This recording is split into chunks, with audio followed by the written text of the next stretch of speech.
सारथी। नमस्कार, खबर उत्तराखंड में आपका स्वागत है। मैं हूं राहुल चौहान। खबरों बढ़ने से पहले एक नजर आज की हेडलाइंस पर। ऑपरेशन सिंदूर के 1 साल पूरे होने का जश्न। दून सैनिक इंस्टीट्यूट में भव्य कार्यक्रम। सीएम धामी ने की शिरकत। पूर्व सैनिक और कैंडिडेट्स रहे मौजूद। कोटद्वार में नेता धीरेन्द्र प्रताप ने ठोकी दावेदारी। लैंस डाउन सीट से मांगी टिकट। कांग्रेस पर लगाया अन्याय का आरोप। भगवान बद्री विशाल की शरण में कांग्रेस नेता। मिशन 2027 के लिए पूजा कर मांगा आशीर्वाद। गांव-गांव कांग्रेस अभियान की तैयारी। देहरादून में नर्सिंग अभ्यर्थियों का हंगामा। पानी की टंकी पर चढ़कर अभ्यर्थियों का प्रदर्शन। ज्योति रौतेला भी आंदोलन में शामिल, टंकी पर चढ़ी। उत्तराखंड में फिर बदलेगा मौसम का मिजाज। पहाड़ों में बारिश और बर्फबारी की संभावना। 50 किलोमीटर प्रति घंटे से तेज हवा संग बिजली गिरने का भी अलर्ट। देहरादून में चरस के साथ 2 तस्कर गिरफ्तार। एसटीएफ की बड़ी कार्रवाई में 10 लाख की चरस बरामद। ड्रग्स नेटवर्क की जांच तेज। आप देख रहे हैं के न्यूज, खबरों का सारथी। और सीधे चलते खबरों के विस्तार में। खबर हरिद्वार से है। हरिद्वार नहर में गंग नहर में रेगुलेटर के पास शव मिलने से सनसनी। रिसर्च कॉलोनी मार्ग स्थित रेगुलेटर पर पाया गया शव। 3-4 दिन पुराना बताया जा रहा है बरामद सड़ा हुआ शव। सूचना पर मौके पर पहुंची थाना और जल पुलिस।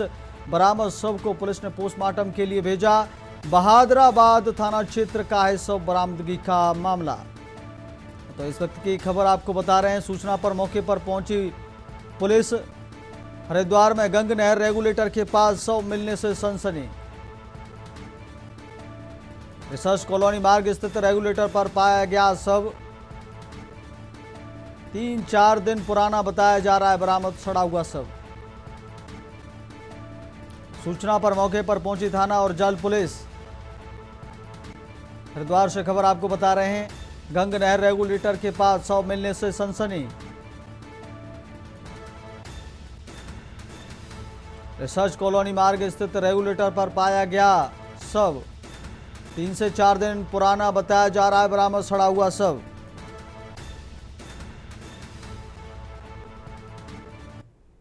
रुक कर लेते अगली खबर की ओर। खबर हल्द्वानी से है, जहां आबादी की दृष्टि से कुमाऊं के इस सबसे बड़े शहर में गर्मी शुरू होते ही पेयजल किल्लत जल संस्थान के लिए चुनौती बन रहा है। वहीं पेयजल संकट से जूझ रहे लोगों को बूंद बूंद पानी के लिए परेशान होना पड़ रहा है। यही वजह है कि गर्मी शुरू होते ही पेयजल किल्लत की शिकायतें लगातार बढ़ती जा रही हैं। वहीं दूसरी तरफ जल संस्थान पाइपलाइनों के लीकेज बंद कराने में नाकाम साबित हो रही है, जिससे रोजाना बड़ी मात्रा में पेयजल बर्बाद हो रहा है। हालांकि जल संस्थान का कहना है कि उनके पास पेयजल किल्लत दूर करने के लिए पर्याप्त व्यवस्था है। इस बार 25 टैंकरों की व्यवस्था की गई है, जो पेयजल किल्लत होने पर घर घर पानी पहुंचाएंगे। वहीं दूसरी तरफ जिलाधिकारी ललित मोहन रयाल का कहना है कि जिले में हर बार गर्मी के मौसम में हल्द्वानी और रामनगर के शहरी और ग्रामीण इलाकों में पानी की दिक्कत होती है, जिससे निपटने के लिए इंतजाम किए गए हैं। प्राइवेट टैंकरों के रेट फिक्स कर ट्यूबवेलों और ओवरहेड टैंक की व्यवस्था दुरुस्त करने के निर्देश दिए गए हैं।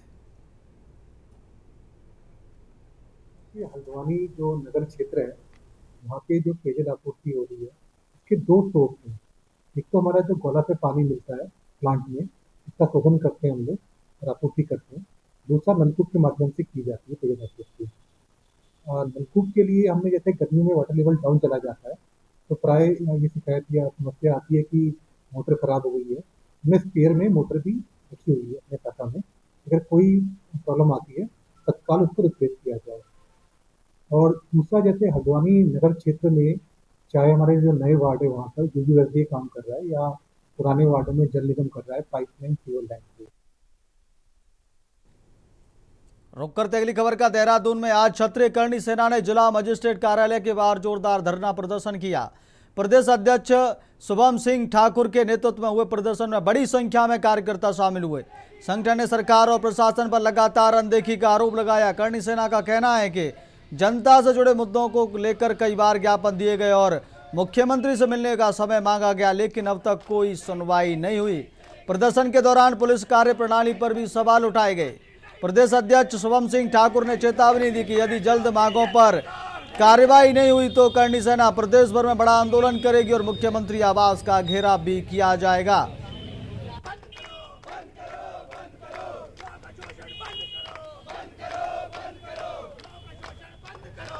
कई समय से हम माननीय डीएम साहब के थ्रू ज्ञापन दे रहे हैं, माननीय मुख्यमंत्री से मिलने की मांग करी है, पर हमारे प्रदेश के मुखिया पे इतना समय नहीं है कि वो हमसे मिल सके।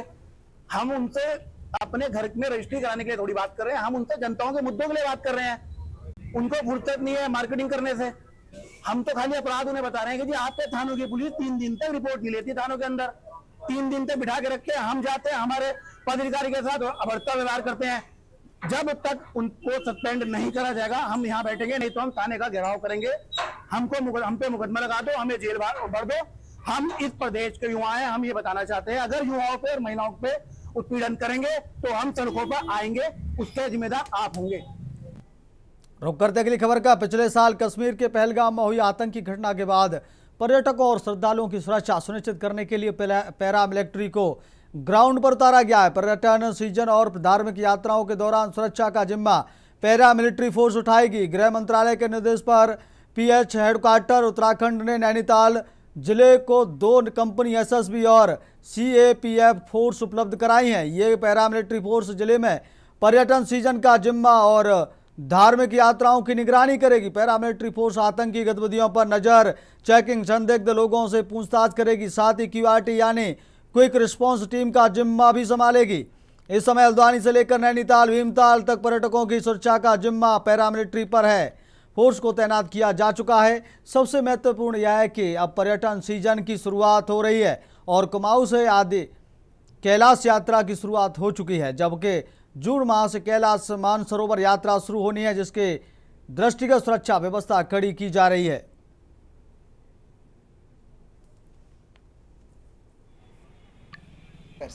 गृह मंत्रालय की तरफ से ये पिछले वर्ष जो पहलगाम घटना हुआ उसके पश्चात एक पॉलिसी डिसीजन लिया गया। जो घटना पहलगाम में हुआ वो कहीं पर भी होने की संभावना से इनकार नहीं किया जा सकता।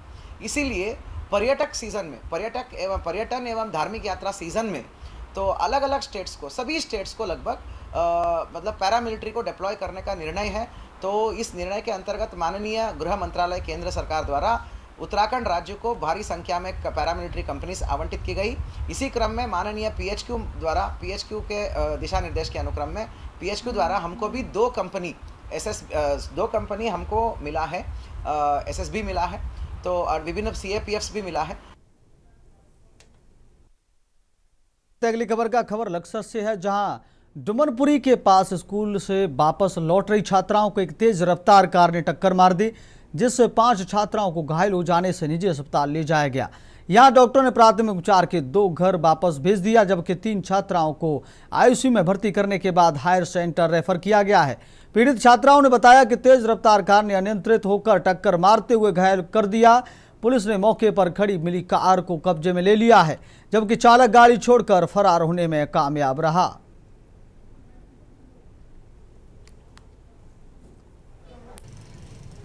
मेरे स्कूल का नाम Shri Begraj memorial public junior high school है। जैसे ही बच्चे छुट्टी होने के बाद गांव डुमनपुरी पहुंचे। गांव डुमनपुरी पहुंचने के बाद 2 बच्चे Shri Begraj memorial junior high school के बच्चों को एक कार वाला कुचलते हुए गांव में पहुंच ही लिए थे, तो वो भाग इधर रायसी की तरफ को आया।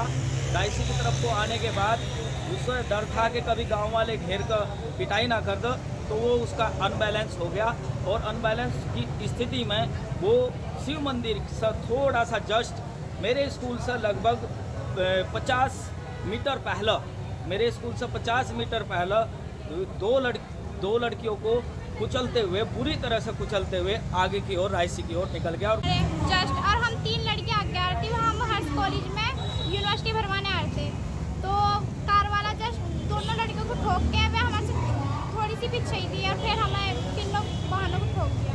मतलब कि मैं तो बच के, मेरे हल्की कोनी लगी, बस उन दोनों लड़कियों को बहुत चोट है। दोस्त है हमारे।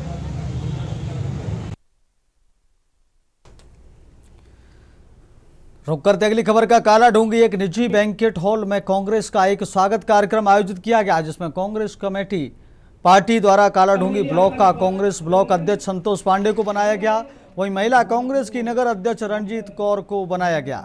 इन दोनों नवनियुक्त पदाधिकारियों का जोरदार कालाढूंगी में स्वागत किया गया। इस दौरान पूर्व मुख्यमंत्री हरीश रावत द्वारा ऑनलाइन सभी कार्यकर्ताओं को संबोधित करते हुए कहा गया कि आने वाला समय कांग्रेस का है।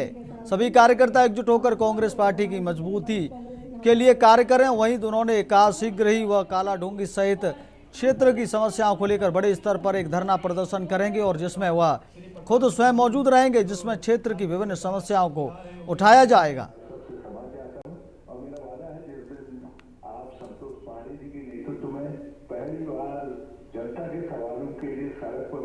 ये पार्टी की सेंट्रल लीडरशिप और स्टेट लीडरशिप ने जो मुझ पर भरोसा व्यक्त किया है और मेरी उसके लिए मैं पार्टी का आभारी हूँ।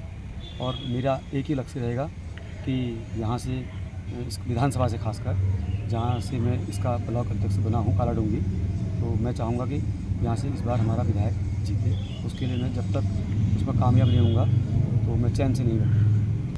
भारी संख्या में यहाँ पर मातृशक्ति थी, हमारे युवा थे और बुजुर्ग थे, सभी लोग यहाँ पर सैकड़ों की संख्या में यहाँ पर आज हमारे ब्लॉक अध्यक्ष और हमारे संतोष पांडे और हमारी महिला कांग्रेस की अध्यक्ष हमारी रंजीत कौर जी के स्वागत में इतने लोग उमड़े हैं। और निश्चित रूप से ये एक बदलाव की बयार है और मैं समझता हूँ कि अब एक आम जनमानस जान चुका है कि ये सरकार महंगाई, भ्रष्टाचार, बेरोजगारी इन्हीं के लिए जानी जा रही है। और अब मातृशक्ति ने, युवाओं ने, बुजुर्गों ने मन बना लिया है कि सरकार को इस बार पलटी मारनी है और कांग्रेस सरकार को लाना है, विकास को आगे बढ़ाना है। पांडे जी यहाँ के अध्यक्ष बने, अध्यक्ष निर्वाचित हुए हैं, कई नॉमिनेट हुए हैं, सब सर्वसम्मति से उनको बनाया गया है और बड़े दमदार व्यक्ति हैं। उनके नेतृत्व में काला डूंगी आगे को बढ़ेगा, कांग्रेस आगे बढ़ेगी। निश्चित रूप से काला डूंगी क्षेत्र में कांग्रेस जीतेगी। पूरे उत्तराखंड में सरकार आने की पूर्ण संभावना है। इस बार यहाँ कांग्रेस की सरकार बनेगी उत्तराखंड में। ये बात मैं जिस तरह से लोगों में जोश है, इससे ऑथेंटिक ढंग से कह सकता हूँ कि कांग्रेस है। रुक करते अगली खबर का खबर देहरादून से, जहां चारधाम हेली यात्रा को सुरक्षित और सुगम बनाने में यूकाड़ा का integrated command, control and communication centre अहम भूमिका निभा रहा है। सहस्त्रधारा हेलीपोर्ट में बने इस आधुनिक सेंटर में से खराब मौसम में भी हेली सेवाओं की रियल टाइम मॉनिटरिंग हो रही है। आईसीसीसी में डीजीसीए, आईएमडी और यूकाड़ा की 6 सदस्य टीम एटीसी के साथ समन्वय कर हर हेली ट्रिप पर नज़र रख रही है। साथ ही सभी रूटों पर लगे पीटीजेड कैमरों से हेलीकॉप्टरों की लैंडिंग, टेक ऑफ की सतत निगरानी हो रही है, जिससे आपात स्थिति में तुरंत एक्शन लिया जा सके। यूकाड़ा के सीईओ डॉक्टर आशीष चौहान ने बताया कि सीएम पुष्कर सिंह धामी के निर्देश पर यात्रा को तकनीक का उपयोग करते हुए सुरक्षित बनाया गया है। 22 अप्रैल से अब तक 21,000 से अधिक श्रद्धालु हेली सेवा का उपयोग कर चुके हैं। भाटा, गुप्तकाशी और सिरसी से शटल सेवा के जरिए 17,976 और चार्टर्ड सेवा से 3,974 यात्रियों ने सुविधा प्राप्त की है। यूकाड़ा के मुताबिक पोर्टल से बुकिंग में अब तक फ्रॉड की कोई शिकायत नहीं मिली है।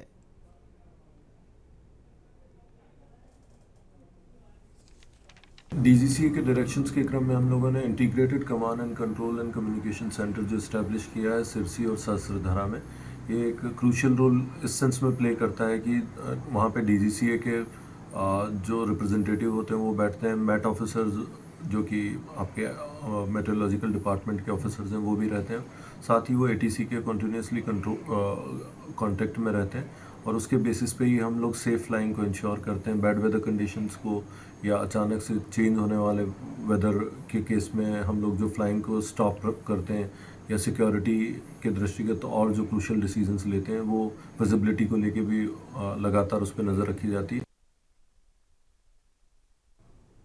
रुक करते अगली खबर का, देहरादून में ऑपरेशन सिंदूर के 1 वर्ष पूर्ण होने पर गढ़ी कैंट स्थित दून सैनिक इंस्टीट्यूट में शौर्य सम्मान और वीरता कार्यक्रम का आयोजन किया गया। कार्यक्रम में मुख्यमंत्री पुष्कर सिंह धामी मुख्य अतिथि के रूप में शामिल हुए।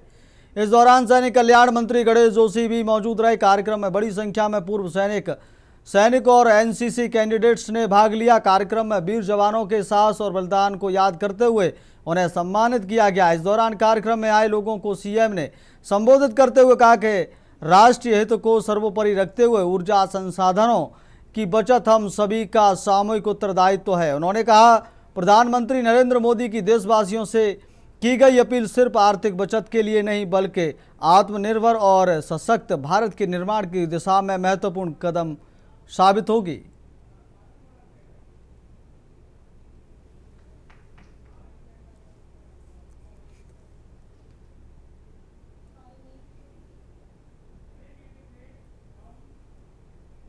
वक्त हो गया छोटे से ब्रेक का। ब्रेक के बाद जल्द लौटेंगे। ब्रेक के बाद फिर आपका बहुत स्वागत है। बढ़ते हैं खबरों में। हरिद्वार के चंद्राचार्य चौक पर भारतीय जनता पार्टी महिला मोर्चा और भाजपा कार्यकर्ताओं ने कांग्रेस पार्टी के खिलाफ प्रदर्शन करते हुए पुतला दहन किया। भाजपा नेताओं का आरोप है कि एक बच्ची से जुड़े गैंगरेप प्रकरण में कांग्रेस ने बिना ठोस सबूत के भाजपा को बदनाम करने का प्रयास किया है। उन्होंने कहा कि कांग्रेस लगातार इस मामले को राजनीतिक रंग देने की कोशिश कर रही है। प्रदर्शनकारियों ने दावा किया कि भाजपा सरकार हमेशा विकास और जनहित के कार्यों में लगी रही है और जनता का विश्वास पार्टी के साथ है।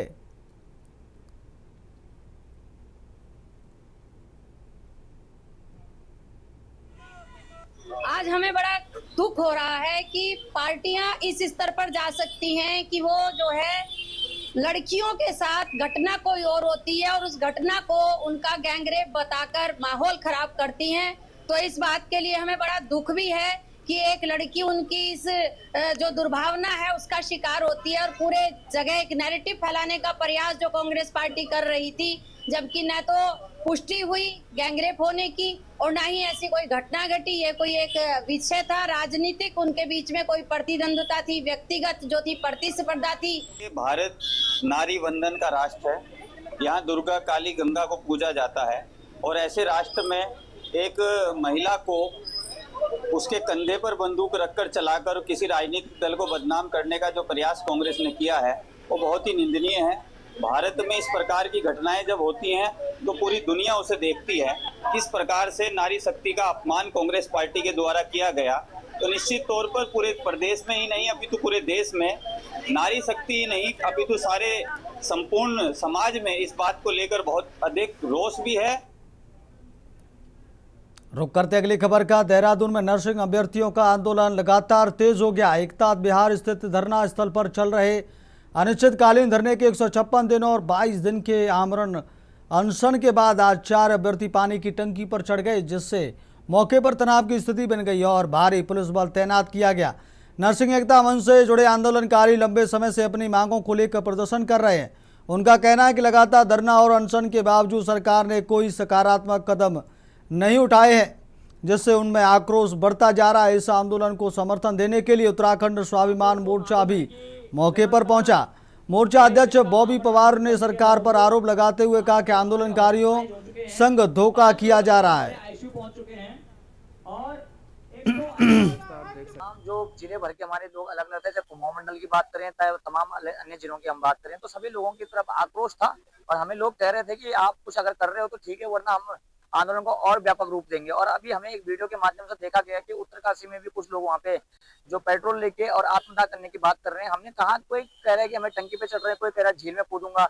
ये सो तो तमाम चीजों का जो प्रेशर हम पे भी है, हम पे भी कुछ था कि इतने दिन धरने के बावजूद हम क्या कोई निष्कर्ष नहीं निकाल पा रहे हैं, हम पे भी एक दबाव था। और उसके बाद तो हमने तो यहाँ पे प्रदेश में ये जो डिसीजन था वो लिया था अपने लोगों के साथ बातचीत करके, लेकिन तमाम जिले में हमारे लोग कहीं ना कहीं इस समय इस आंदोलन को और उग्र देने के लिए तैयार हैं। देखिए, जिस प्रकार से ये नर्सिंग के साथी है, उनका जो शोषण सरकार द्वारा किया जा रहा है वो बेहद चिंताजनक है और दुर्भाग्यपूर्ण है।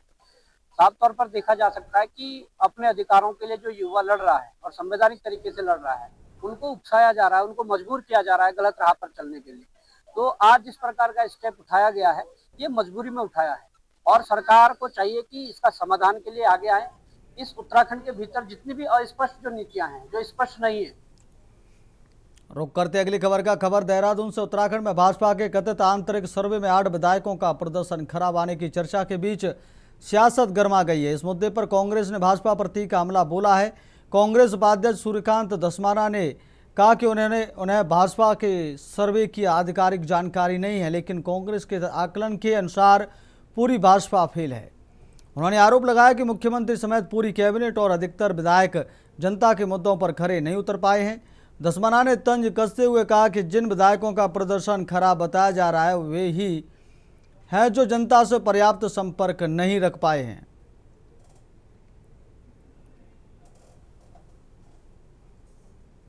भैया, उनका सर्वे क्या है हमें नहीं मालूम। हमारा सर्वे जो है पूरी क्लास मास चीटिंग में,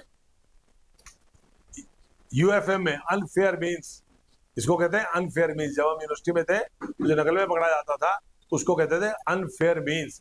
पूरी भारतीय जनता पार्टी की क्लास, जितने विधायक हैं, जितनी सरकार में मंत्री हैं, मुख्यमंत्री समेत पूरी कैबिनेट, सारे विधायक सारी की सारी फेल है। अब 8 विधायक 10 विधायक उनके यहाँ फेल होंगे जो ज्यादा इकट्ठा नहीं कर पा रहे होंगे, लेकिन हमारी नजर में पूरी क्लासरूम फेल है, सारी भारतीय जनता पार्टी फेल है। सर, आपको ऐसा लग रहा है कि शासन में बैठे? रुक करते अगली खबर का। ऋषिकेश में 4 धाम यात्रा अपने चरम पर पहुंच गई है। देश के अलग अलग राज्यों से बड़ी संख्या में श्रद्धालु यात्रा के मुख्य पड़ाव ऋषिकेश पहुंच रहे हैं, जहां से पंजीकरण कराने के बाद बद्रीनाथ, केदारनाथ, गंगोत्री और यमुनोत्री धाम के लिए रवाना हो रहे हैं। यात्रा प्रशासन के अनुसार अब तक 22 लाख से अधिक श्रद्धालु ऑनलाइन और ऑफलाइन पंजीकरण करा चुके हैं, जबकि 10 लाख से ज़्यादा यात्री चारों धामों के दर्शन भी कर चुके हैं। ऋषिकेश के ट्रांजिट कैंप सहित विभिन्न केंद्रों पर ऑफलाइन पंजीकरण का आंकड़ा करीब 2,46,000 तक पहुंच गया है। इधर मौसम विभाग ने अगले 2 दिनों के लिए पहाड़ी क्षेत्रों में बारिश को लेकर ऑरेंज अलर्ट जारी किया। प्रशासन ने श्रद्धालुओं से मौसम की जानकारी लेकर ही यात्रा करने की अपील की है। चारधाम यात्रा 2026 के लिए अब तक जो है 32,07,954 रजिस्ट्रेशन हो चुके हैं, फुल रजिस्ट्रेशन। इसमें से 10,46,405 तीर्थयात्री श्रद्धालुगण जो है दर्शन करके अपने अपने घर पहुंचे।